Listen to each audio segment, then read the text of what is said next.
Al llegar a este lugar uno no puede dejar de sentirse vigilado. Pero aquí no hay nadie ya. ¿O sí?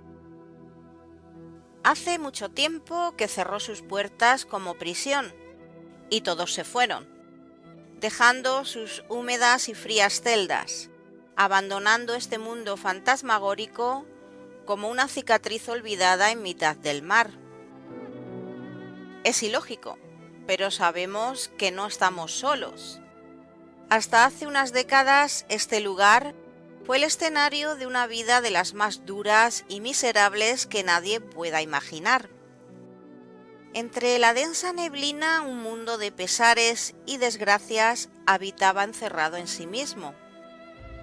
El Ósido se ha hecho dueño del lugar, en lo que otrora fue una cárcel en mitad de la nada, en donde el tiempo se hacía eterno, mezclando para siempre sangre y mar.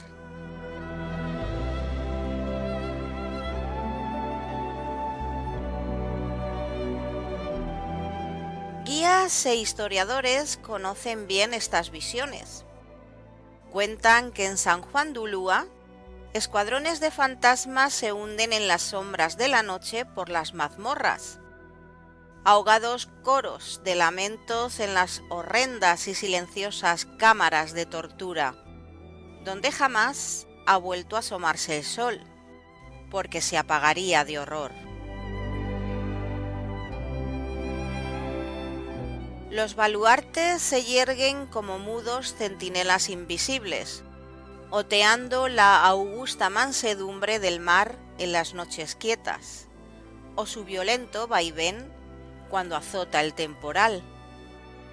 Cuentan que quien se atreve a visitarla de noche siente el espanto de almas en pena no redimidas, que vagan por los ruinosos galerones del castillo, cuyo antiguo islote sobre el que se alza fue visitado por primera vez por el capitán español Juan de Grijalva.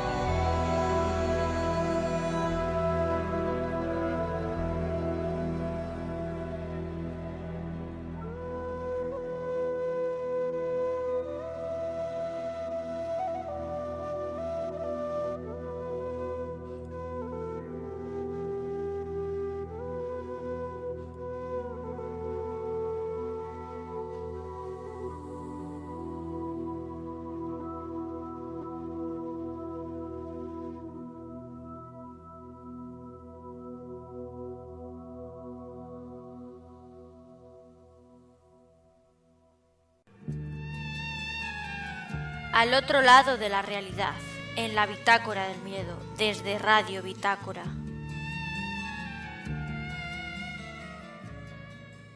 Buenas noches, Toño. Buenas noches, Anita. Saludos a todos de la Bitácora del Miedo en esta ocasión. Toño, intenso y emotivo programa el que tenemos esta noche, ¿verdad? Así es, Ana, bastante interesante. ¿Qué te puedo decir? Único. Les va a gustar a los oyentes. Hay de todo un poco, Anita. Sí, hemos sido testigos, Toño, de una vida terrible, ¿no? La que llevaron aquellas personas que tuvieron la desgracia de estar presos en esta fortaleza de San Juan de Ulúa. ¿Qué primera imagen te viene a ti a la memoria, no? Lo primero a nivel personal al recordar ese lugar. Porque fíjate que para mí pues es difícil, ¿no?, describir con palabras lo que viví, sentí en ese terrible lugar. Yo creo que puedo decir que para mí ha sido uno de los más densos que yo he pisado a nivel de energías, porque claro, todo aquello es la crónica de una vida de sufrimiento. Pero mira que si yo tuviera que describir mi sentimiento con una palabra sería el de tristeza. Una tristeza increíble, ¿no?, en medio de ese sonido intenso del viento que siempre nos acompañó. ¿Y para ti? ¿Cómo Pues mira, Ana, describirías? yo siempre lo he definido como un lugar de mucha desesperación. desesperación, dolor. Claro, no todos somos iguales, no todas las personas son iguales y por lo tanto no todos tenemos la misma percepción en la detección, ¿verdad? O percepción de ese tipo de energías. Sí. En tu caso, pues por lo que vi, eres bastante perceptiva. Yo no. Yo realmente no soy tan perceptivo como tú. Es más, te puedo casi decir que exceptuando aquel sonido que escuchamos como de metal o como de sonido, como chillido, no sé qué era. O lamento, ¿no? O especie de lamento, pero entre un lamento muy, como le decimos en México, que muy chillón, que rechinaba, una cosa así. De ahí en adelante yo ya no tuve ningún otro tipo de percepción o, ¿qué te diré? Sensación. Sensación, efectivamente esa es la palabra, sensación. Ahora, un gran monumento histórico, colonial, siempre lo ha sido, inclusive es el punto emblemático, simbólico de la ciudad de Veracruz, que se ha caracterizado, ¿no? Con la fortaleza de San Juan de Ulúa. Mucha historia, pero más que nada lo que me viene así es desesperación, dolor, mucha desesperación. Sí. Esa es lo que yo te podría yo decir y de lo que yo percibí. Uh-huh. Hay tantas cosas por contar que, si te parece, Toño, antes de adentrarnos en la investigación que realizamos y compartir esas voces que hemos obtenido, vamos a situar a nuestros amigos oyentes en la historia de este lugar, para que así puedan luego pues sentir junto a nosotros todo ese dolor, como dices, esa desesperación que debieron de sufrir los que allí estuvieron confinados. Así que, si te parece, Toño, vamos a escuchar un extracto de un documental del fuerte de San Juan de Ulúa por Fernando Seriña Garza, que hizo para Conexión Milenio. Y ya después nos empiezas a comentar un poquito lo que fue la historia de este lugar. Pues sí. En 1518 llegan por primera vez los españoles a las costas veracruzanas. Sobre una pequeña isla de coral se empezó a construir el fuerte de San Juan de Ulúa hacia 1535, para protección de los barcos contra el viento, el oleaje y quizá lo peor, los piratas, y se convirtió en una de las más importantes del Imperio Español. Bajo algunas capas de viejo estuco que se han desprendido, se ve con claridad que sus rocas son corales marinos. Incluso dentro de la propia historia humana se ven diferentes épocas. Este edificio neoclásico más moderno del siglo XIX contrasta con los viejos muros de siglos anteriores. Aquí atracaban antiguamente todos los barcos grandes que venían de Europa a la Nueva España y posteriormente al México independiente. No podía faltar la historia negra de este lugar casi mágico. San Juan de Ulúa sirvió de prisión durante el siglo XIX y parte del XX. Presos legendarios como Benito Juárez, Santana, Chucho el Roto y muchos más pasaron días de verdadera pena en este sitio. Los viejos muros nos transportan a diferentes épocas. Este castillo ha sido testigo durante casi 500 años de muchísimos eventos importantes de México, entradas y salidas de personajes, mercancías e ideas. En sus pasillos de tiempos pasados, a veces pareciera que aún se ven y escuchan voces de los antiguos atacantes del fuerte más importante de la Nueva España.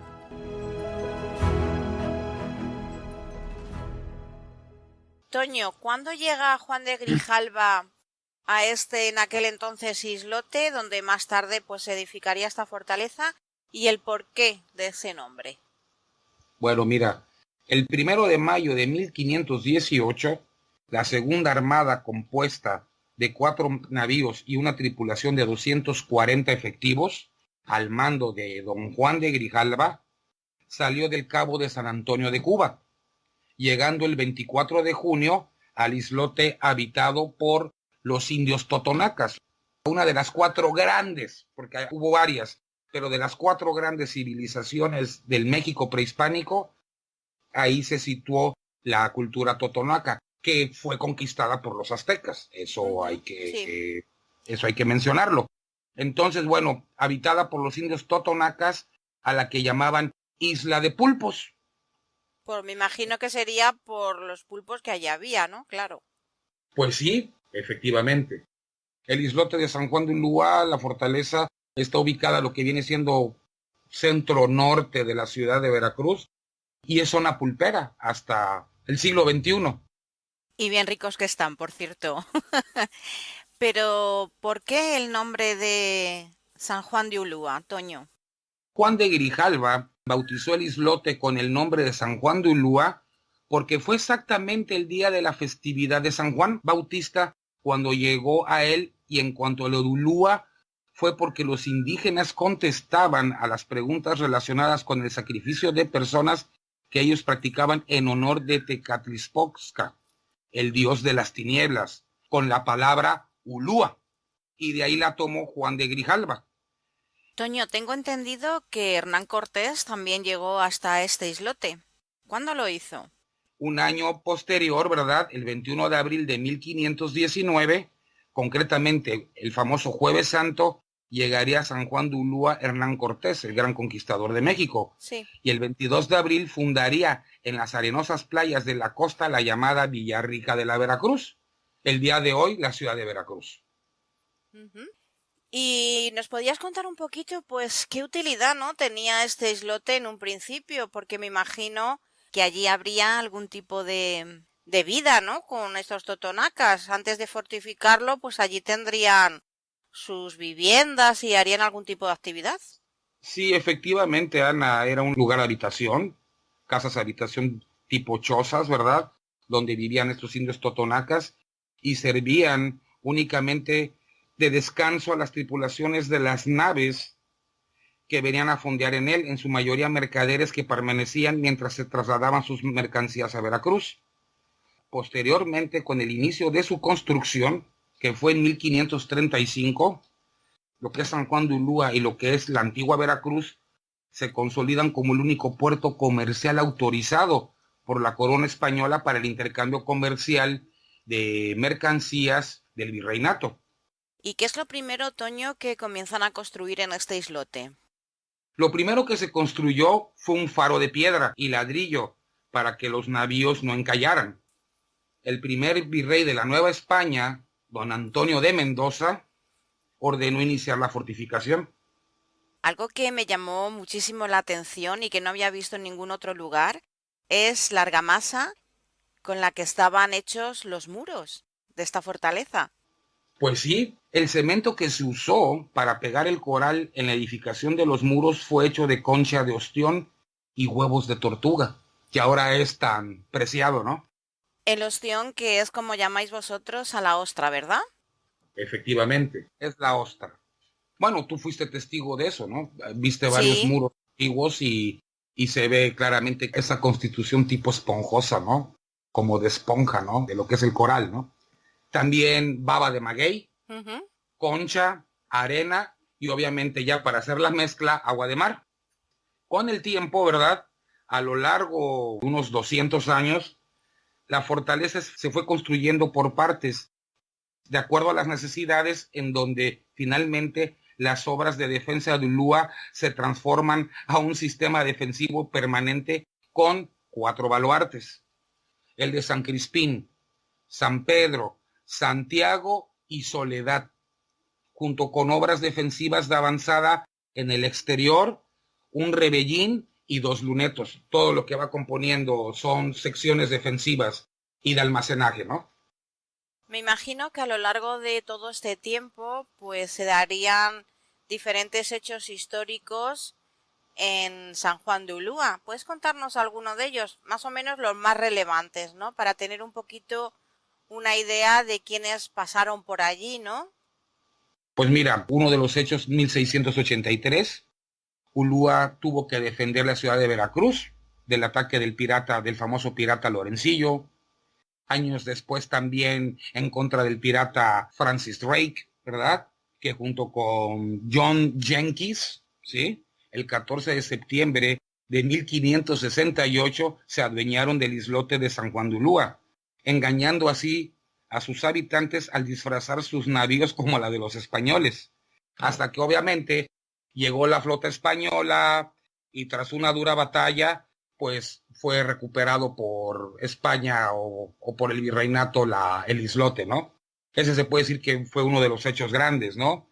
Pero el más trascendente, Ana, es el que se produjo en 1825, cuando las tropas españolas atrincheradas en la fortaleza se acaban rindiendo un 23 de noviembre al nuevo gobierno de la nueva república, cuando ya México empezaba a ser país independiente. Vamos a decir que es considerado como el último reducto, ¿verdad?, de la dominación española en México.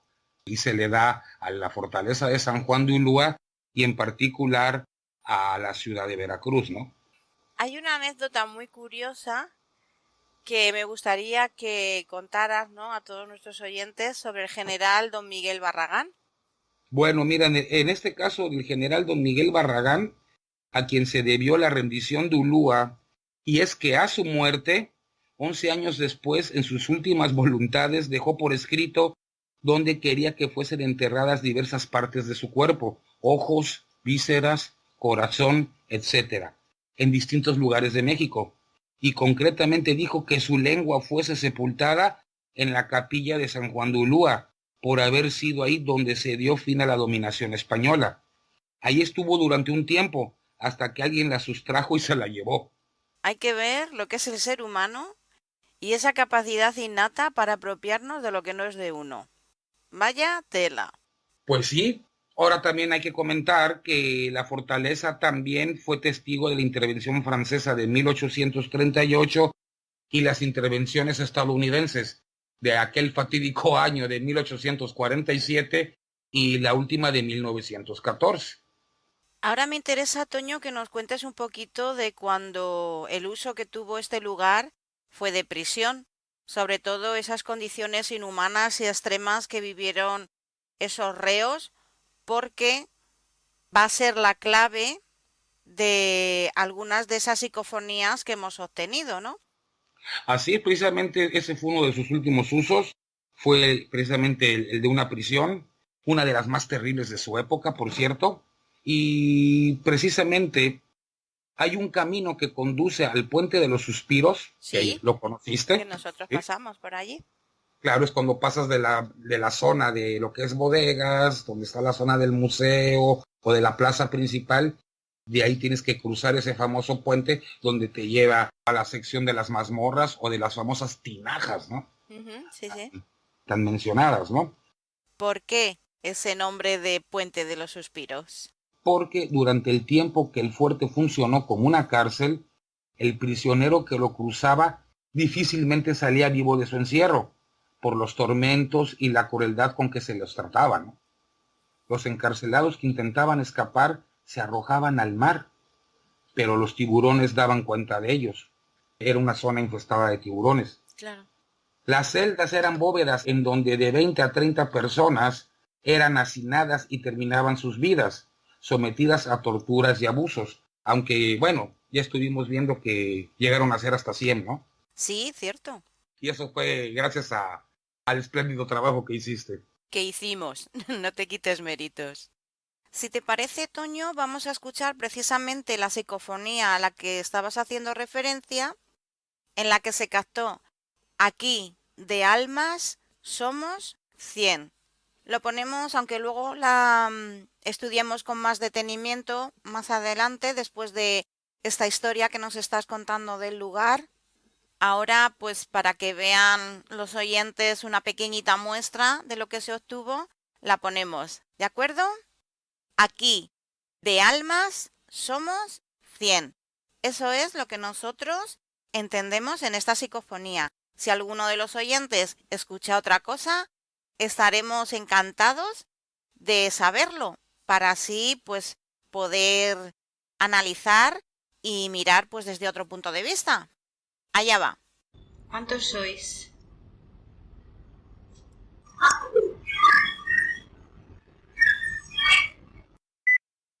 ¿Cuántos sois?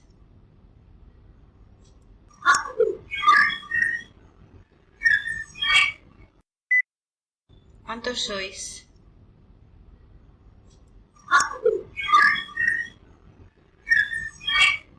Bueno, pues ahí está esa psicofonía que se estuvo en una de las celdas. Y continuando con lo que nos estabas contando, Toño, ¿En qué condiciones estaban en esas celdas los presos? En esas celdas, cuando subía la marea, el agua penetraba, llegando hasta las rodillas de los prisioneros que tenían que permanecer pegados a la pared. ¡Qué horrible! Las celdas estaban clasificadas como la gloria, el purgatorio, el infierno, el limbo, el potro, la leona o la cadena, entre otras, dependiendo del castigo. Asignaban al prisionero a una de ellas. El servicio de inodoro se conocía como el nombre de cubas y consistía en medios barriles colocados en cada galera. Madre mía, una fuente constante de infecciones, vamos. Pues sí, efectivamente. Lo que parece sal en las bóvedas es salitre carbonato, ya que el agua del mar sube por las paredes rumbo a los techos.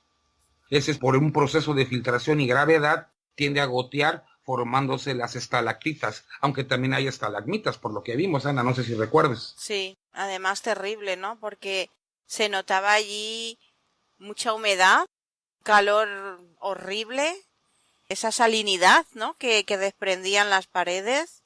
De inmediato te das cuenta de la gran cantidad de humedad que hay y aire salitroso, ¿no? Aparte de esa densidad que yo ya notaba al entrar, porque era un ambiente muy denso, muy negativo, pero también pensé, ¿no?, en esas personas que tenían que estar ahí en el suelo, tumbadas, Uh-huh. con esas estalagmitas y estalactitas, ¿no? Ahí, no sé, es imposible sentarte ahí o tumbarte o... no sé, horrible la verdad. Entonces, Toño, ¿cómo era entonces la vida de estos presos en su día a día? Para que nos hagamos un poquito la idea, ¿no?, de cómo era un día en la vida normal de estos presos, o cómo lo llevaban, ¿no?, cómo estaban. Pues era terrible, mira, el nombre que se daba a estos presos era el de rayados, pues el día salían a realizar trabajos forzados que consistía en cargar carbón de piedra de los barcos. Lo hacían cargándolo sobre sus espaldas y estando desnudos de cintura para arriba, por lo que el carbón les pelaba la piel, los abrasaba, ¿no? Claro. También acarreaban el agua potable de los aljibes para el servicio de la prisión, mientras un capataz flagelaba sus cuerpos semidesnudos y se paraban a causa de la fatiga. Madre mía. El rancho, la comida que se servía a los presos era de caldo de carne, muchas veces descompuesto, sopa de arroz que parecía engrudo y frijoles a diario que venían con gorgojos y gusanos y una galleta más dura que una piedra. Los domingos recibían los desperdicios de algunos restaurantes de Veracruz. Tenían también barricas que contenían agua para beber, pero los reos tenían que lavar en ellas su plato y lata para beber, por lo que siempre estaban sucias. Cuando salían de esas galeras, sus ojos acostumbrados a la oscuridad no podían ver hasta pasados unos minutos y muchos de ellos llegaban a quedarse ciegos. Algo muy similar con los famosos topos de España, ¿no? Me imagino. Sí, también, claro, aquellos que durante la guerra civil vivieron escondidos bajo tierra, ¿no? Yo creo que le sucedía el mismo fenómeno. Sí, claro, cualquier persona privada del sentido de la vista por la falta de luz, luego pues imagínate, ¿no? Y cuando moría Antonio, ¿qué es lo que hacían con estos cuerpos? Porque fíjate, allí estaban rodeados de mar y la fortaleza era puro coral. Pues mira, eran trasladados al Panteón de la Puntilla y como mortaja llevaban la manta que en vida recibieron para el frío. Eran enterrados a ras de suelo, pues si se escarbaba a más de medio metro de profundidad, enseguida manaba el agua salada del mar. Eso está prácticamente al mismo nivel del mar. Así que estando tan expuestos los cadáveres, eran pronto víctimas de las jaivas, cangrejos y sopilotes. O sea que también servían de alimento para la fauna del lugar. Horrible, horrible. Sí, Ana, terrible. Pues si te parece, Toño, voy a leer una descripción de una de estas mazmorras, la del infierno, hecha por uno de los reos que estuvo en ella. Lector, si alguna vez visitas la fortaleza de San Juan de Ulúa, que muy bien pudiera ser llamada la tumba del Golfo, interésate por conocer el infierno, contémplalo y compadéceme. ¿Es un infierno o una tumba? Es una tumba infernal. Desde que se da el primer paso se nota un piso húmedo, que hasta chasquea como si fuera un chiquero de puercos. Una atmósfera caliginosa y malsana invade los pulmones. La peste se hace inaguantable. La humedad es tanta y está el ambiente tan impuro que tengo escoriada la laringe y la nariz. La oscuridad es completa y eterna. No hay ventilación de ninguna clase, pues todo el calabozo es en forma de un gran nicho abovedado, rodeado de paredes de más de 3 metros de espesor, las cuales chorrean agua y en las que jamás ha entrado aquí un rayo de luz.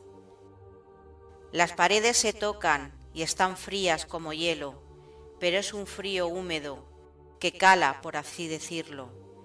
A la vez, hay un bochorno insoportable y asfixiante. Jamás entra una ráfaga de aire, aunque haya norte afuera. Las ratas y otros bichos pasan por mi cuerpo sin respeto, habiéndose dado el caso de que me roen los dedos por la noche. Ahora procuro dejarles en el suelo migas de pan para que se entretengan. La vida sujeta al tormento de la oscuridad eterna, el enmudecimiento indefinido. Ya solo soy el espectro de la muerte.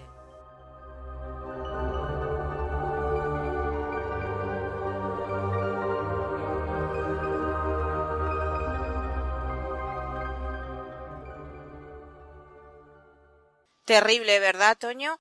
Además, Terrible. recuerda que a mí precisamente estas fueron las que más me dieron impresión, ¿no? Me impresionaron más, porque recuerda que son esas que tuvimos que entrar en plena oscuridad, que eran muy pequeñitas, que la puerta era súper estrecha y bajita. Tuve que encender el móvil para poder orientarnos porque no se veía absolutamente nada. Totalmente oscuro. Hacía un calor y una humedad tremenda. Era terrible. No me extraña que las llamaran infierno, ¿eh? Porque las Bueno, otras sí que eran más grandes y las puertas pues se veía un poquito, no sé, más al menos el aire atravesaba el lugar, cosas de esas, ¿no? Que eran detalles ahí Pero en que... estas que se metían ahí como un laberinto por ahí abajo y ese lodo que había en el suelo que escurría muchísimo, que parecía, pues no sé, como decía este prisionero, ¿no? Como jabón, porque escurría muchísimo. Terrible. Y luego, no sé si te acuerdas de las que eran pequeñitas, chiquititas. Sí, claro, claro. Sí. Muchos políticos mexicanos fueron a dar con sus huesos, como decimos aquí, a ese lugar. ¿Puedes contarnos Pues algunos de estos personajes que estuvieron allí? claro que sí, Ana, mira, con este fin fue utilizado por los gobiernos de Santana, Porfirio Díaz y Huerta, 3 de los grandes dictadores de México. Los prisioneros políticos en su mayor parte fueron precursores de la independencia nacional, así como de la Revolución Mexicana. Las peores mazmorras, la del infierno, el purgatorio, la gloria y el limbo, eran destinadas a los presos políticos. O sea, El estas que cine- hemos estado comentando, tan pequeñas, tan horribles y tan oscuras, completamente. Así es, efectivamente, Anita. El silencio, la oscuridad era tal en ellas que muchos de ellos perdían la noción del tiempo. No me extraña. Ahí estuvo detenido en 1853 y por 11 días el benemérito de las Américas, Benito Juárez, que después fue presidente de México. Ya después, en su calidad de presidente, vivió en la casa del gobernador donde escribió el primer paquete de las leyes de la Reforma que separan al gobierno de la iglesia. Por San Juan de Ulúa estuvo de paso Agustín de Iturbide, el comandante de las Fuerzas Libertadoras, y que inclusive, a pesar de que Agustín de Iturbide dentro de la historia mexicana no se le ha dado mucho crédito, pues lo deberían de hacer, ¿no? Porque finalmente él fue el que firmó el acta de independencia, ¿no? Pero todo el mundo se le echó encima porque él no quiso formar una república, quiso formar el imperio mexicano, ¿no? Entonces por eso murió en el exilio. También por aquí estuvieron Maximiliano y Carlota, enviados por Napoleón III para establecer un imperio bajo el dominio francés. Y también de ahí partió Porfirio Díaz, ya derrocado, el último dictador de México, rumbo a Francia, después de haber ejercido una dictadura por 34 años. San Juan de Ulúa, Ana, fue testigo de muchos hechos trascendentales de México. Bueno, Toño, ya para ir finalizando y meternos de lleno ya con esas psicofonías que obtuvimos en San Juan de Ulúa, ¿cuándo deja de ser esta fortaleza de San Juan de Ulúa una prisión? Ya en 1914, los presos serían liberados y San Juan de Ulúa es nombrada residencia presidencial de Venustiano Carranza. Si te acuerdas de las placas, ¿no? Sí, que vimos sí. ahí. Sí. El 2 de julio de 1915, Venustiano Carranza firma una orden presidencial en la cual se estipula que en los siguientes 100 años ningún gobierno podrá utilizar San Juan de Ulúa como prisión. Bueno, ahorita haciendo cuentas, ya se podría volver a utilizar. Esperemos que no, por favor, Es que porque está eso terrible, ¿verdad? es tremendo, ¿eh? Y yo creo que casi no han de espantar tampoco. No sé yo, ¿eh? Después de lo que vivimos allí y lo que hemos conseguido, espantar deben de espantar y mucho. Precisamente, Toño, hay una leyenda muy conocida en México y bueno, fuera de México, ¿no? Porque hasta aquí también nos ha llegado. De hecho, yo la comenté en la bitácora del miedo en el blog que tengo en WordPress y también pues en la página de Facebook. Sí, la famosa mulata de Córdoba, lo recuerdo. Exactamente, es la de la mulata de Córdoba que estuvo presa allí y logró escapar pues dibujando un barco en la pared de una de estas celdas. O también está la de Chucho el Roto, ¿no? Un ladrón que robaba para ayudar a los pobres. Así es, el famoso Robin Hood mexicano. Exactamente. Bueno, pues si te parece voy a hacer una pequeña reseña de lo que es la mulata de Córdoba, pues para todos aquellos amigos que no hayan leído esta leyenda en mi blog o en mi página. Y si te parece, luego tú nos cuentas la de Chucho el Roto. Claro que sí, Anita. Corría el año de 1618 y en la villa de la Córdoba de los Caballeros se dice pues que vivía una mujer muy bella de cuyo origen y domicilio nadie sabía. La actual ciudad de Córdoba. La vuestra, de allí. Córdoba, Veracruz. Exacto. Córdoba, Veracruz. Su belleza era tan grande que todos los hombres se sentían atraídos por ella. Por sus venas corría sangre negra y española. Por eso era llamada la mulata de Córdoba. Dicen que era pues muy entendida en las artes de la medicina, que conjuraba tormentas y predecía eclipses y temblores. Las pestes y enfermedades mortales ella las curaba pues solamente con hierbas. La gente crédula y supersticiosa afirmaba que la mulata tenía pacto con el mismísimo diablo, que tenía poderes mágicos y que podía estar en dos lugares al mismo tiempo, es decir, el fenómeno de la bilocación. La Santa Inquisición no tardó en apresarla y enviarla al presidio de San Juan de Ulúa acusada de brujería. Para no variar. Claro. Un día le solicitó a un carcelero que le consiguiera un trozo de carbón. Se dice que la mulata dibujó con el carbón en húmedos y oscuros muros de su celda un barco con grandes y blancas velas desplegadas al viento, y dando un salto subió a la nave y desapareció. Al día siguiente, aferrado a la reja del calabozo vacío, se encontró al carcelero con la razón perdida. ¡Qué leyenda, eh! Así es.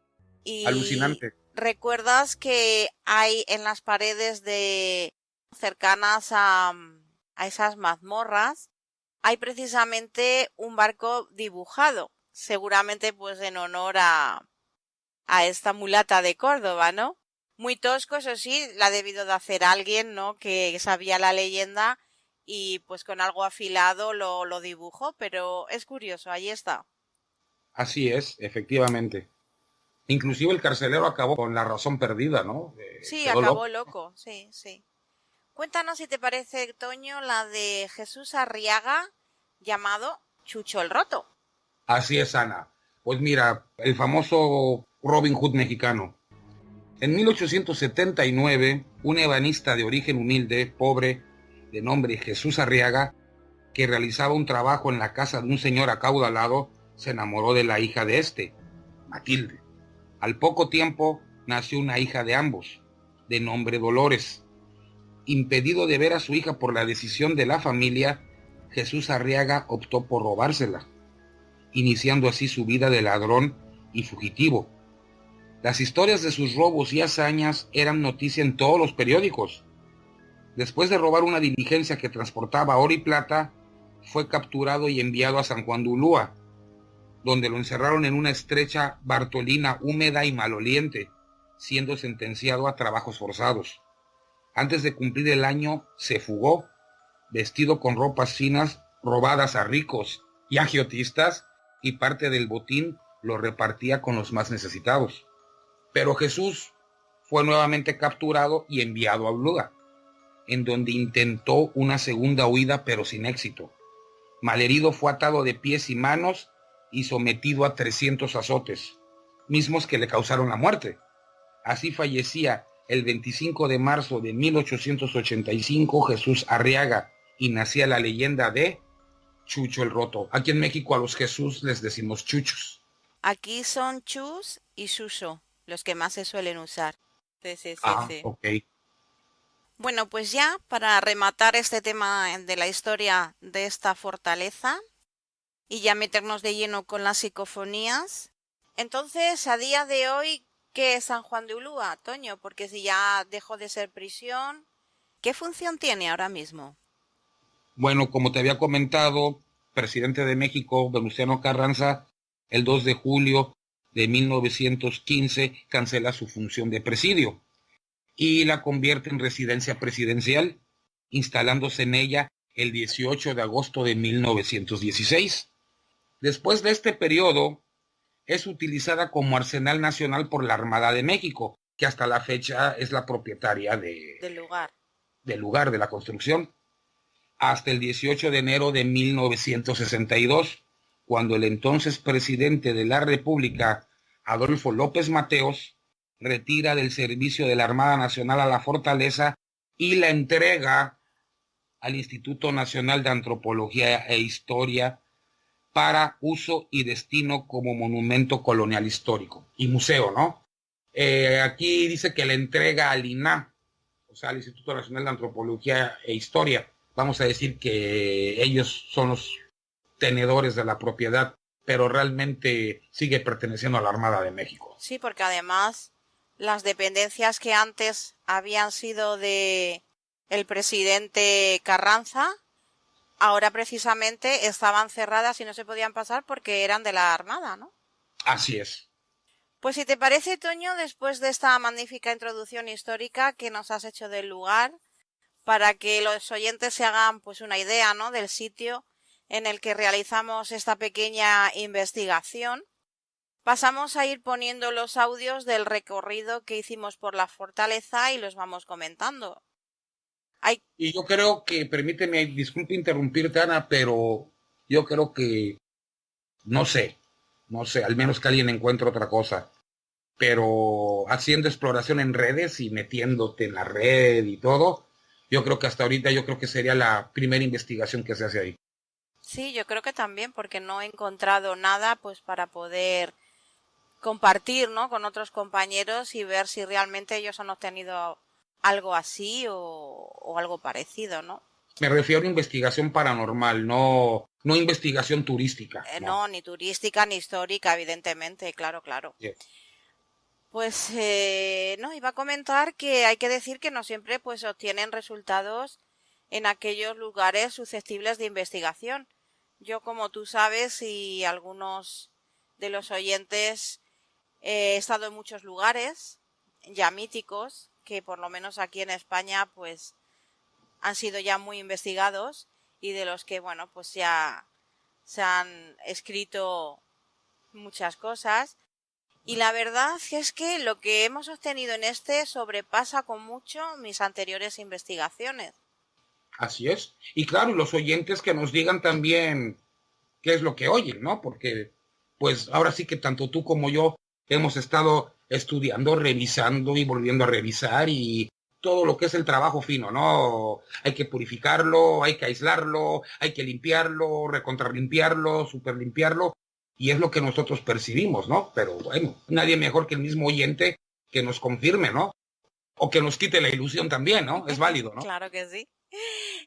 Otra cosa importante a comentar es que no se dan permisos para hacer una investigación en San Juan de Ulúa.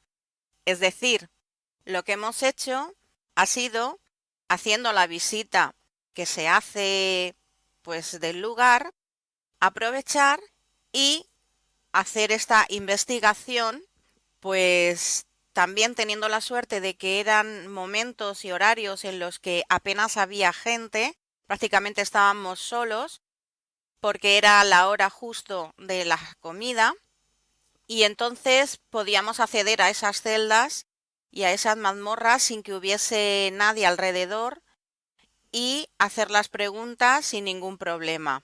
Tampoco cogimos guía precisamente por eso, para que no viniera el señor con nosotros y pudiésemos hacer pues esta pequeña investigación. Hubo sitios, lugares que estaban cerrados, eran pues como especie de despensas o no sé cómo llamarlo, ¿no? O almacenes. El mismo faro, por ejemplo, que tenía pues una especie de habitación dentro, que estaban cerrados con puertas de madera y rejas, y lo que hicimos entonces fue meter la mano por esas ventanitas enrejadas y dejar la grabadora por dentro, en una especie de polletes que había pues a la altura de esa ventanita, ¿no? Y hacer las consabidas preguntas para ver si obteníamos algo. Pero como digo, solo fue en este tipo de almacenes o despensas, porque el resto de las mazmorras estaban totalmente abiertas y se pudo hacer sin ningún problema las grabaciones. Entonces, dejando esto bien claro y que llevamos además otra grabadora encendida durante todo el recorrido por si captábamos de forma espontánea alguna voz o algún sonido. Pero es que fíjate, ¿no? Es como si este lugar tuviera la necesidad, ¿no? De comunicarse, de hacer una llamada de atención para que los que allí dejaron su vida no sean olvidados, ¿no? O que les hagan algo, o que les recen, o les hagan una misa y qué sé yo. Sí, no sé, hay algo ahí porque la verdad es que conseguir tanto material ha sido realmente increíble, ¿no? Y no sé si, como has dicho antes, ¿no? Será la primera investigación que se ha hecho en este lugar, pero Me atrevo a decirlo, ¿eh? Te lo puedo casi asegurar. claro. Estamos hablando como investigación paranormal. Es necesario mencionarlo porque yo no pude hallar alguna otra anterior. Ujú. De todas formas, si hay algún amigo mexicano o algún grupo de investigación de allá que conoce o sabe de alguna otra investigación que se haya hecho, pues sí que me gustaría que nos lo comentaran, pues para poder comparar, ¿no? Y ahí ver si alguna de estas voces coinciden o qué, ¿no? Que sería interesante. Claro. Al otro lado de la realidad, en la bitácora del miedo, desde Radio Bitácora.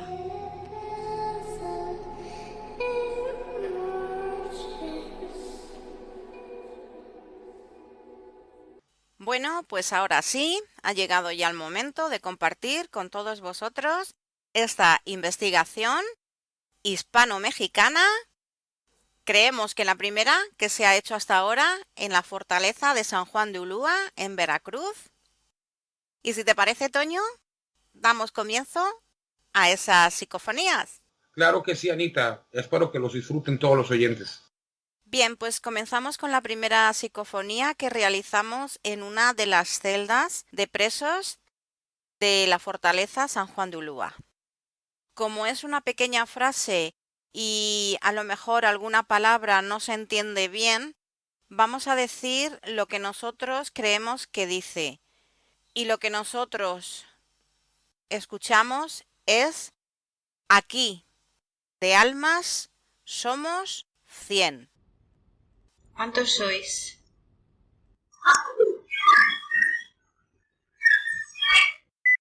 ¿Cuántos sois?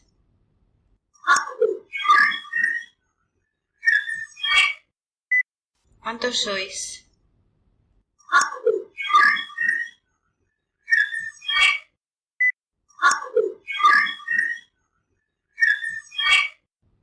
¿Qué te ha parecido, Toño? Alucinante. Para mí muy claro. Así, sin más. Es que, ¿qué más te puedo decir? Es claro. Pero bueno, nadie mejor que los que nos estén escuchando. Definitivamente el público es la mejor opinión. Esta en concreto la obtuvimos en las celdas, esas al pasar el puente de los suspiros, esas celdas grandes, no las que hemos dicho antes que eran el purgatorio, la gloria, el limbo, no. Esas eran en las grandotas, en las que decían que habían llegado a meter hasta 50 presos. La información, los datos hablaban de 20, 30, pero pues ya dijeron que habían hasta 100. Sí, pero yo creo que se refiere a almas que han quedado en ese lugar, no que hubiese hasta 100 presos ahí dentro, creo yo, ¿eh? No lo sé. Bueno, vamos a escuchar la siguiente. En esta que vamos a escuchar ahora, íbamos tú y yo por la zona de arriba, por la parte La azotea. de la azotea. En esta parte en concreto, que es donde estaban los cañones, que ahora no hay cañones, porque los cañones están a la entrada, los tienen expuestos en el suelo antes de entrar a la fortaleza.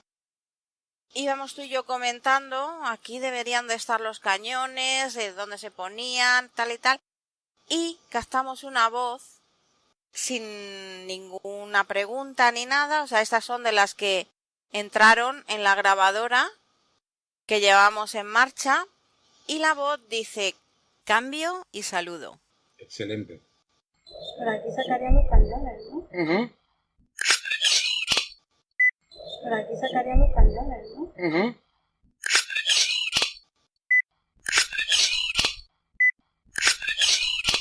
Pues Ana, sigo yo alucinando. Yo sigo sorprendido. Y nunca había participado en un tipo de investigación. Ahora sí que yo realmente fui tu, vamos a decir así, fui tu asistente. Y vamos, la verdad, a excepción de ese sonido, como especie de lamento, no oí nada, pero estoy alucinando de todo lo que captó, definitivamente. Y para mí es claro, ¿no? No siento que esto sea producto de una sugestión. Es lo que te puedo decir. Bueno, pues si te parece pasamos a la siguiente, porque la verdad es que tenemos muchas. No vamos a poder poner todas, porque entonces el programa sería larguísimo, ¿no? Vamos a poner las que mejor se puedan escuchar, porque también, claro, hay que tener en cuenta que no es lo mismo escucharlas aquí directamente que a través de la radio, ¿no? Aparte que también haría la recomendación de que se pusiera la gente cascos, como lo llamáis vosotros, audífonos, ¿no? Así es. Porque realmente se necesitan para oírlo con mayor nitidez. En esta en concreto se hace también en la celda de prisioneros. Uh-huh. Pregunto que cuántos sois y la respuesta es 50. Ok, vamos a escucharla.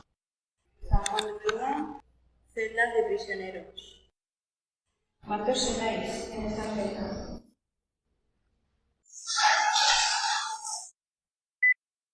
¿Cuántos sois en esta celda?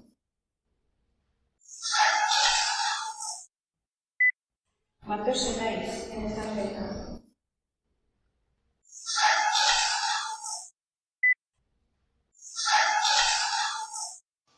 Vamos, yo lo entiendo clarísimo, lo de 50. No, es que te lo vuelvo a repetir. Cada vez de que tú me decías, oye, ya salió otro sonido, y ya salió otro sonido, yo sigo alucinando. Vamos, estoy sin palabras. Estoy sin palabras, Ana. Vamos. Y te digo, ni sentí nada. No soy tan perceptivo como tú. Y más sin embargo, llegó un momento que tú sentías hasta la energía de presencias, ¿no? Yo no sentí nada, pero de que lo estoy oyendo en el audio, lo estoy oyendo. Claro. Bueno, esta también es muy curiosa porque al principio pensábamos que decía Fernando, porque la pregunta que yo hice es ¿cómo te llamas? Pero ya al limpiarla más, ¿no? Se escucha perfectamente soldado. Así que si te parece, vamos a escucharla. Y realmente nunca dijo su nombre. ¿Cómo te llamas? ¿Cómo te llamas? ¿Cómo te llamas?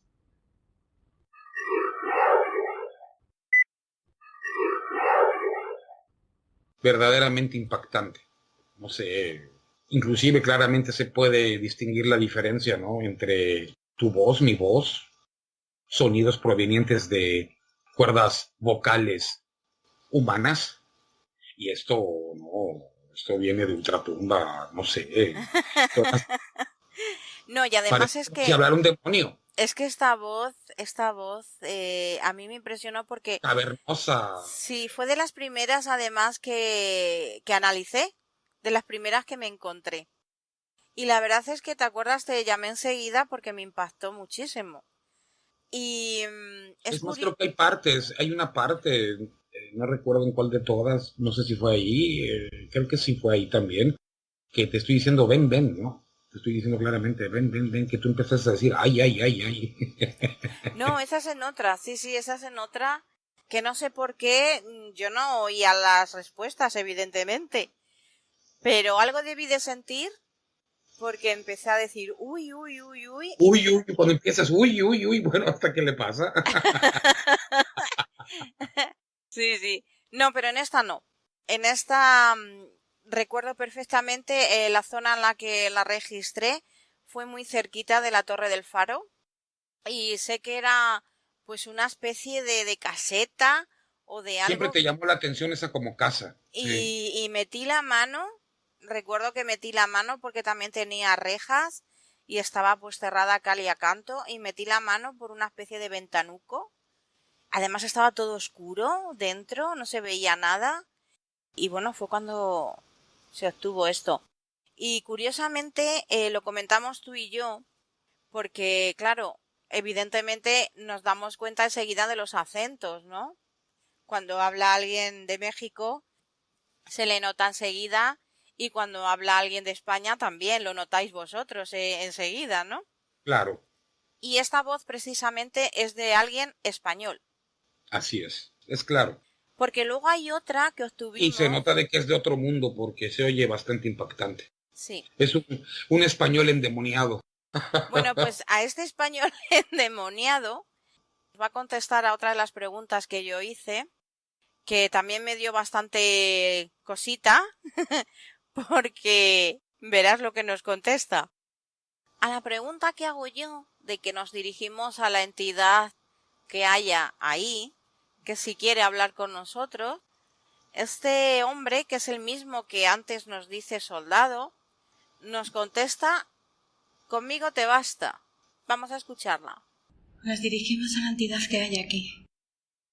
¿Quieres hablar con nosotros? Nos dirigimos a la entidad que hay aquí. ¿Quieres hablar con nosotros? Nos dirigimos a la entidad que hay aquí. ¿Quieres hablar con nosotros?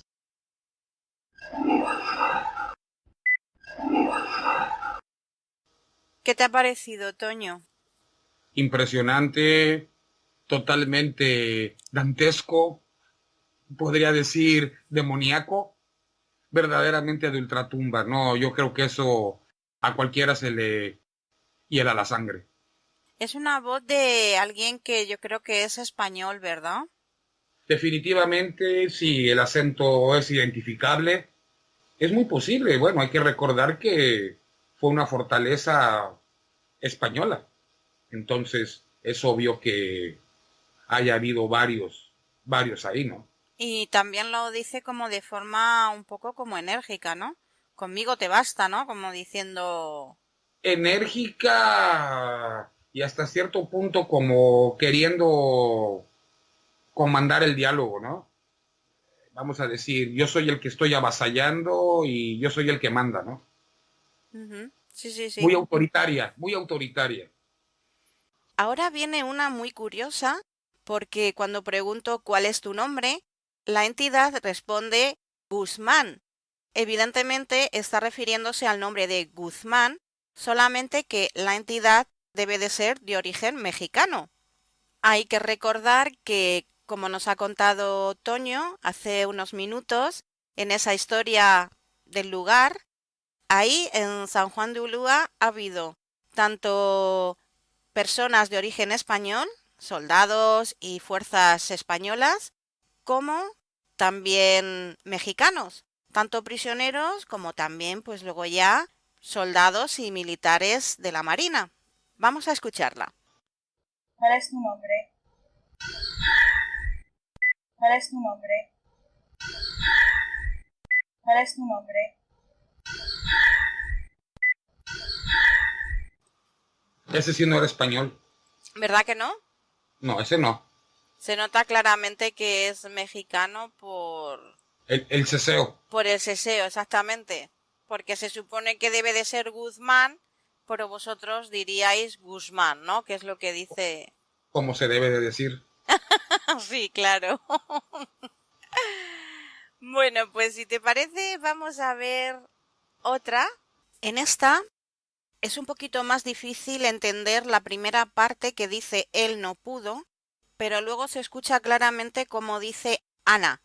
Es sabido por todos los que nos dedicamos a la investigación que casi siempre sale el nombre de alguno de los investigadores que está en la investigación. En este caso, el nombre que salió fue el mío. Vamos a escucharla. Defendiste el fuerte contra los gringos. Muchas gracias. Defendiste el fuerte contra los gringos. Muchas gracias. Defendiste el fuerte contra los gringos. Muchas gracias. Yo creo que el Ana es lo que mejor se oye, ¿verdad? Se oye mejor lo que es el Ana, pero sí se alcanza a percibir el no pudo. Y para mí es la misma voz que la del famoso Guzmán. Pero bueno, nadie mejor que los oyentes para... Decirlo, ya sabes, ¿no? Para ver si ellos... El Ana es que se oye perfectísimamente. Además, una voz enérgica, ¿no? Como con mando. exactamente. Porque no es una Ana normal. Y muy parecida a la de Guzmán. Sí. En esta otra, que también pregunto si hay alguien aquí, curiosamente salen dos voces distintas respondiendo. Una es de hombre, la primera, que dice Emma, y la segunda es de mujer y dice Marian. Vamos a escucharlas. ¿Hay alguien aquí? ¿Hay alguien aquí? ¿Hay alguien aquí?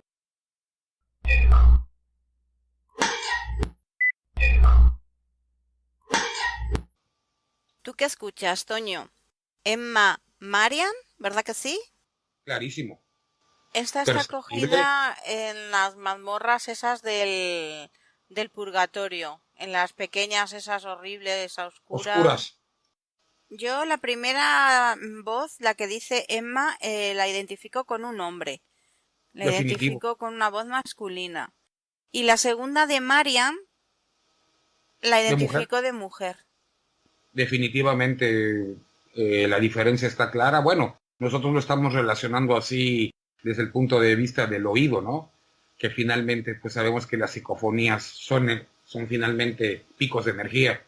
Pero sí, claramente está diferenciado la voz masculina y la voz femenina. Femenina, sí. Sí. Bueno, en esta que os vamos a poner ahora no responde a ninguna pregunta porque la captó la grabadora, como os comentamos al principio, cuando íbamos haciendo ese recorrido. Entonces salió una voz que dice no se usan, y lo dice muy rápido, no se usan, así como con ese tono. Vamos a escucharla.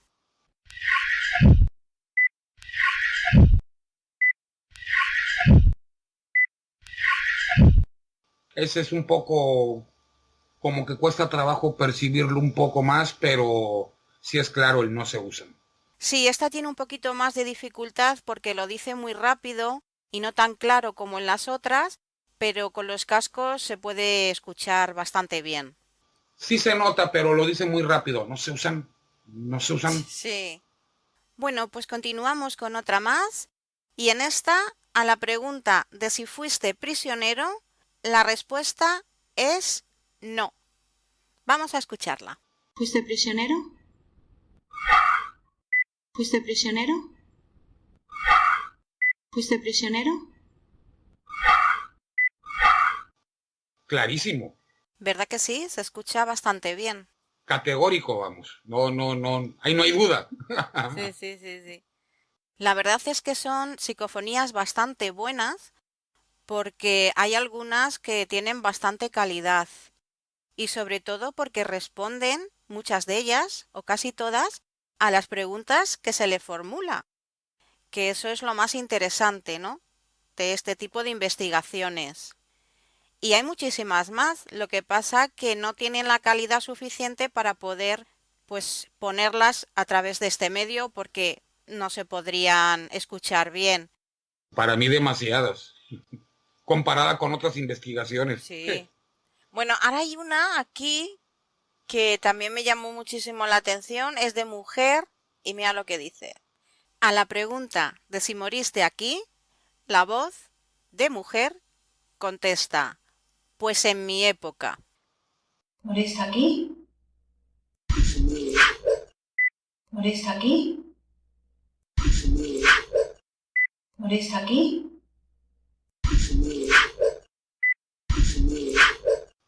Y una Y, mujer de edad, y mexicana, ¿eh? sí, pues en mi época. Y de una mujer mayor. Y contestan la pregunta, ¿moriste aquí? Pues en mi época, como diciendo, pues claro, pero en mi época. Así es. También es impresionante, ¿eh? Impresionante. Bueno, y la que viene ahora ya sí que es impactante. A la pregunta de ¿cuál es tu nombre? La entidad responde, ¿qué es lo que desea? Poco más que añadir. Cuando la escuchéis, sabréis por qué. ¿Cuál es tu nombre?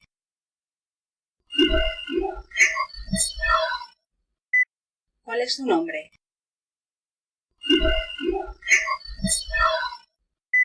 ¿Cuál es tu nombre?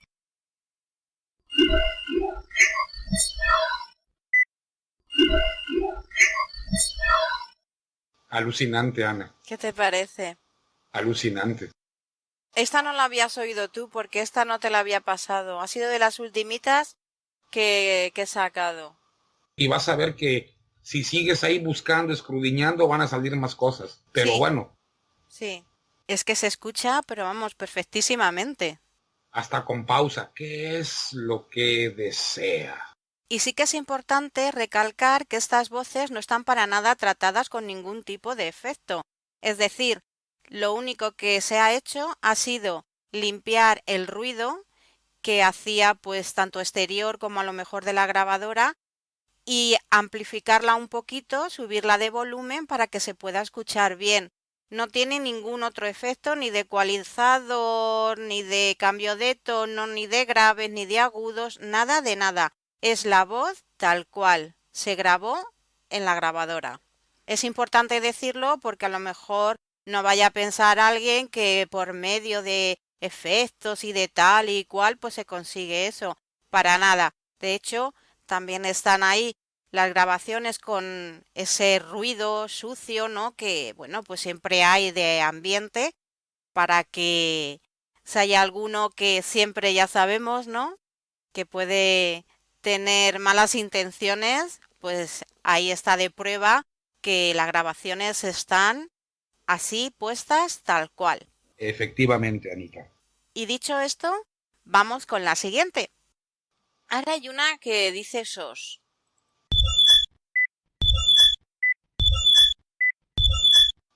Yo en esta, aparte del sos, ese que dice así bastante rápido, también se capta como una especie de pitido al final de la palabra. No sé tú si también lo escuchas, Se escucha claro, Ana. porque la verdad es que es bastante curioso, ¿no? Ese sos, Claro que sí.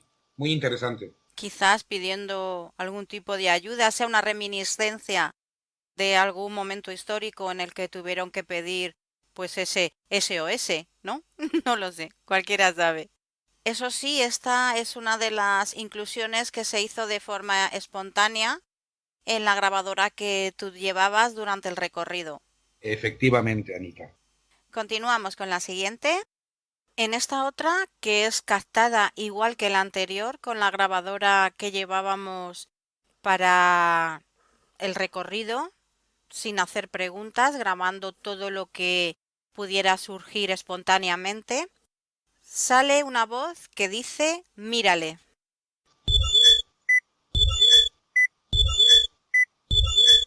¿Tú qué es lo que escuchas aquí, Toño? Pues sí se escucha una voz clara. Lo que sí yo no pude distinguir es masculina, ¿verdad? Sí, Para, masculina. masculina, bastante clara y como muchas de las frases, ¿no? Rápidas, ¿no? Sílabas rápidas, pero sí se alcanza a percibir. Sí se alcanza a percibir. Aunque no es tan tétrica como las primeras, ¿no? Bueno, ahora os vamos a poner una que es un poquito más difícil porque consta de 3 partes y es un poquito más dificultosa de entender. Así que estaremos encantados de si vosotros escucháis otra cosa, nos lo comuniquéis.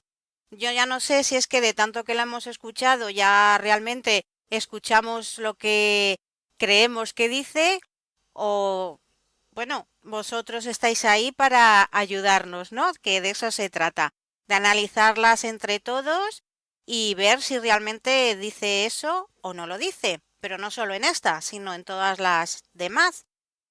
Entonces, lo que Toño y yo entendemos, después de haberla limpiado un poquito y amplificado el sonido, a la pregunta de si moriste aquí, una voz responde, yo fui furtivo. Se para, hay un espacio y dice, él pecó. Se vuelve a parar, se calla la voz y dice, Dios me quiere aquí. Vamos a escucharla y a ver qué entendéis vosotros.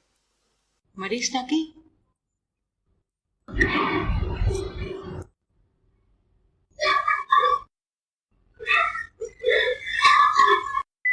¿Moriste aquí?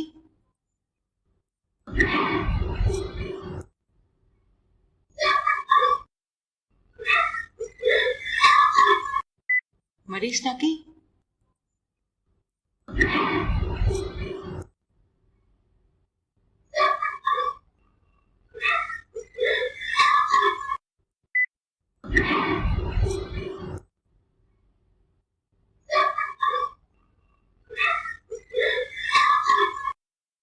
Es alucinante lo de Dios me quiere aquí.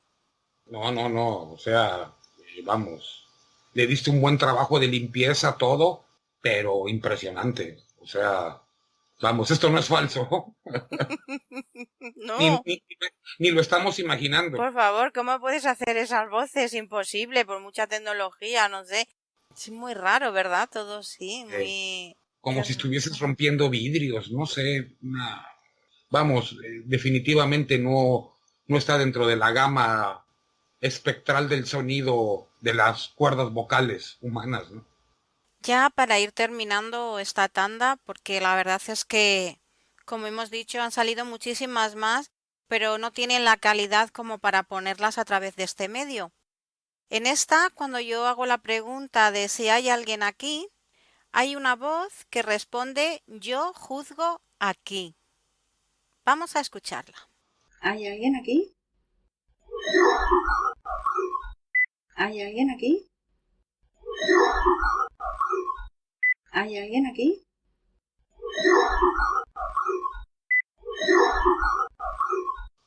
Clarísimo, como que alarga el yo. Yo juzgo aquí. Le dio ese compás, ¿no? Ujú. Sí, todas tienen como Yo, una especie de soniquetillo ahí y sí, además se captan como más voces alrededor, ¿no?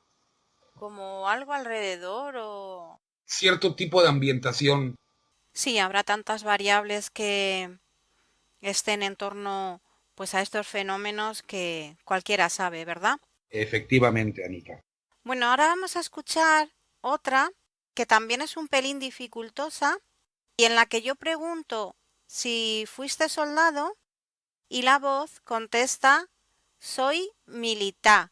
Le falta la última R, pero claramente se entiende que está diciendo o queriendo decir que es militar. Vamos a escucharla. ¿Fuiste soldado? ¿Fuiste soldado? ¿Fuiste soldado? Soy militar. Soy militar.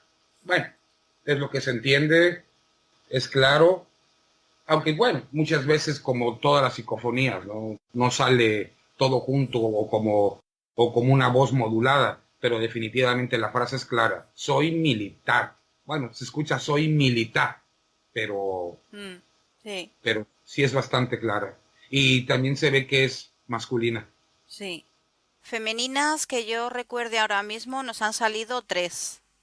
La de Marianne, Marian, la otra era la de Aquí de almas somos 100 y la tercera sería la de Pues en mi época. Era además curioso porque se nota que es la voz de una señora mayor, además lo comentaste tú cuando la pusimos hace un ratito. sí, así es. Muy interesante esa voz también, la verdad. Bueno, esta también es un poquito difícil de interpretar.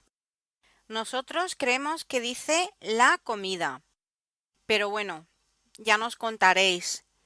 Si os parece, vamos a escucharla.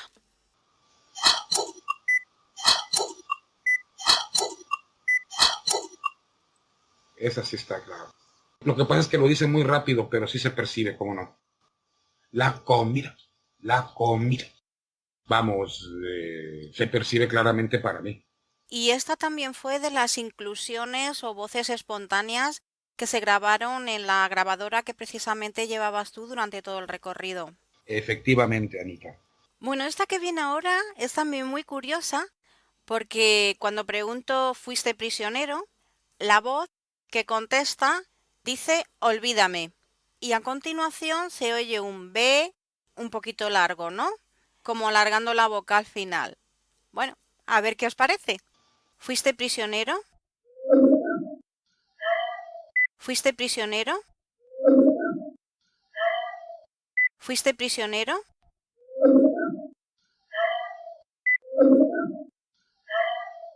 Se escucha olvídame perfectamente, ¿verdad? Voy al principio, sí, sí, se oye claro, pero lo dice muy rápido. Dice, olvídame. Se escucha claro, Ana, clarísimo. Y luego se oyen muchos otros ruidos, pero ahí sí ya no se pueden percibir. Pero, no, hombre, en la grabación original debes de tener toda una fauna tremenda. Ahí hay un hervidero increíble De todo. de todo. Bueno, pues ahora no solamente captamos voces, sino que también captamos sonidos. Este en concreto es un sonido que parece ser como algo de madera, ¿vale? Vamos a escucharle.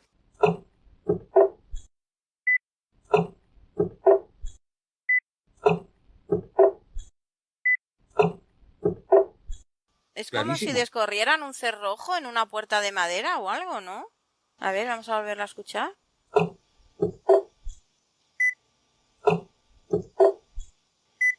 Sí, puede ser un cerrojo o algo que tiene forma de tabla o tablón, está pegando contra algo. Pero allí no había nada, ¿verdad? Ninguna puerta. Las celdas no tenían puertas, ni había nada suelto de madera, ni nada, nada, o sea, Nada, nada. nada, o alguna viga o algo, nada. Bueno, pues todas estas psicofonías son una muestra de todo lo que hemos recogido. Como ya os hemos comentado al principio, hay alguna más, pero realmente no merece la pena porque la calidad que tienen para ponerla por este medio, pues no podría escucharse bien y entonces no merece la pena. Lo que sí que me gustaría destacar es la calidad de algunas de las que hemos puesto, porque son realmente impresionantes y sobre todo el tono con el que se dirigen y contestan a esas preguntas que se les hace. El tono y definitivamente a un nivel de frecuencia no humano. Es curioso porque yo pensé que en San Juan de Ulúa no había habido mujeres, ¿no?, encarceladas. Y sí que había habido, porque de hecho, bueno, hemos comentado el relato de la mulata de Córdoba y bueno, pues luego investigando un poquito, pues sí que hemos visto que también había mujeres. Entonces, el haber cogido un par de ellas de mujer, pues también me ha sorprendido bastante, ¿no? Aunque Así- como vemos las que más hay son de hombres. sí, definitivamente el porcentaje mucho mayor en hombre que con mujer, pero sí llegaron a haber mujeres, cómo no. Nosotros en todo el recorrido, lo decíamos al principio, hemos tenido la impresión subjetiva, nada científica, de saber que no estábamos solos, y ya solo eso pues es motivo para esta investigación. Los auténticos sonidos, los que ya jamás podrán alejarse de nuestra alma, son los que allí hemos sentido muy profundo. En ese caminar por la fortaleza, hemos sido testigos de una vida terrible, naciendo de inmediato una gran empatía por las personas que allí estuvieron. Muchas de ellas jamás salieron de esos gruesos y lóbregos muros. En su recuerdo nos viene a la mente el poema de Juan Sarabia, escrito a las sombras de esas temibles mazmorras, y que ahora comprendemos en su honda y eterna tristeza. Dice así: «Oh golondrina que con raudo vuelo puedes cruzar la vasta inmensidad, dichosa tú que libre y sin cadenas, donde te llaman tus instintos vas. Yo prisionero por amar a mi patria, al ver tu vuelo sobre el ancho mar, oh golondrina tu existencia envidio, y sueño en mi perdida libertad. Ave rabunda, ve con los que aman, y que tal vez mi ausencia llorarán, y hasta sus almas doloridas lleva los ecos de mi canto de pesar. Haz que conozcan los tormentos míos, y que no ingratos vayan a olvidar lo que he sufrido por amar a mi patria y por amar la santa libertad».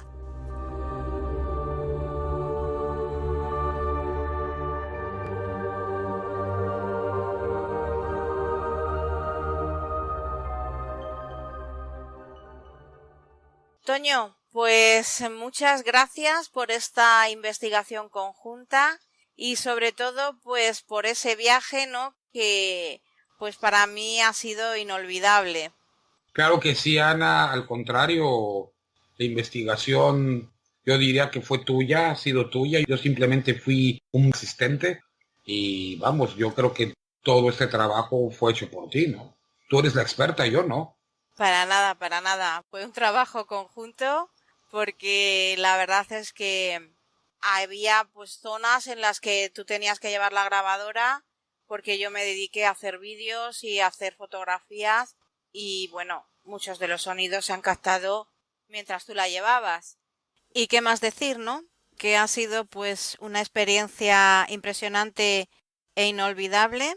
Y que si hemos logrado pues dar un poco de voz a esas personas, ¿no?, a esas entidades que estaban ahí, bien, que todo es sugestivo, que son pareidolias auditivas, pueden ser también, no lo sabemos, ¿no? De lo que estamos seguros es de que Escucho algo. allí hubo algo, las personas que allí murieron, que allí sufrieron, esa impronta la tienen que haber dejado allí, y que si hemos conseguido pues ser uno de los primeros, ¿no?, en haber hecho una investigación en San Juan de Ulúa, pues Estoy seguro de ello. una maravilla, y además que ha sido una investigación hispano-mexicana porque hemos estado los dos. Primero, orgullo porque como española, al ser una fortificación que hicieron los españoles, pues para mí fue pues también, ¿no?, muy emotivo, ¿no?, y saber que luego ya pues pasó a manos mexicanas, aunque desgraciadamente se le dio un uso como prisión, pues que dejó mucho sufrimiento en el lugar. Efectivamente, Anita. Pues una satisfacción, ¿no?, el que haya sido, como digo, una investigación de los dos países en un lugar que fue de ambos, ¿no? Así es, muy histórico. Pues yo creo que todavía Veracruz tiene muchas sorpresas por dar, estoy seguro. Cosas que todavía ni se han descubierto, pero bueno, eso ya es otro tema. Pues sí, desde luego recomendamos que todo el que vaya a México y si va al estado de Veracruz, que por favor vaya a San Juan de Ulúa, que merece muchísimo la pena porque es una maravilla. Y también tenemos que decir que en el estado de Veracruz hay otra fortaleza también construida por españoles en Perote. La fortaleza de San Carlos, algo alucinante también. También, que es una maravilla y que en próximos programas vamos a poder hablar con el guía turístico de esta fortaleza que nos tiene José Alfredo Hernández, que nos tiene preparados pues muchas historias y muchas leyendas que le han tocado vivir allí y que allí sí que espantan también mucho por la noche. Ya nos contará él alguna de esas historias que allí han vivido pues muchos visitantes. Así es. Muy interesante, alucinante. Les va a gustar. Pues, como ya he dicho, muchísimas gracias, compañero, tanto de vida como de investigación, por esa investigación, por este viaje que hicimos juntos, que será pues el inicio de muchos otros que haremos. Así es, Ana, definitivamente. Gracias a ti por compartir contigo esta magnífica experiencia y vamos, realmente para mí ha sido mi primera investigación paranormal, ¿no? Realmente. Gracias. Saludos. Un abrazo y un beso, Toño. Hasta Saludos. pronto. Saludos, abrazos desde México. Y muchos besos y abrazos desde aquí también a la familia Hernández Benítez, allí en Ciudad de México, y también a la familia Vega Abud, en Perote, con esa maravillosa guía de excepción que tuvimos, como fue Maribel Abud, en esa fortaleza de San Carlos, allí en su ciudad, en Perote, que, como hemos dicho, muy prontito hablaremos de ella con el guía que trabaja allí y que nos contará muchísimas experiencias que allí ha vivido. Gracias a todos de todo corazón y sobre todo muchas gracias al pueblo mexicano que me trató de maravilla, a la familia de mi pareja, que son mi familia también, que están en Veracruz y que saben que les adoro.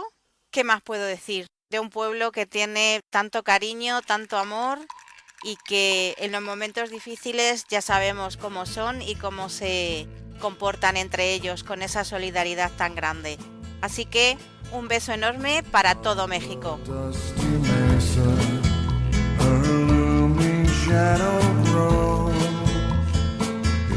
Bueno amigos, hasta aquí el programa de esta noche.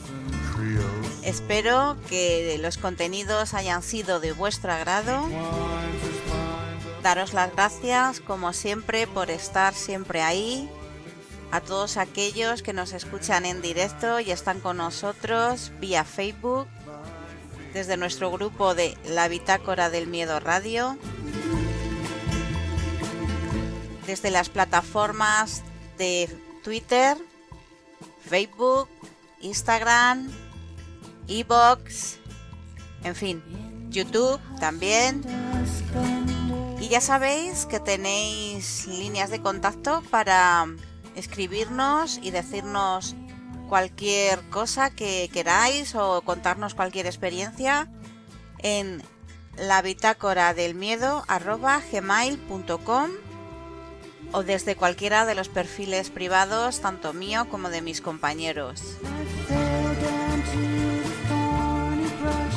Desearos que paséis un feliz fin de semana y nos vemos dentro de muy poquito en un nuevo programa de La Bitácora del Miedo. Sed felices. Besos.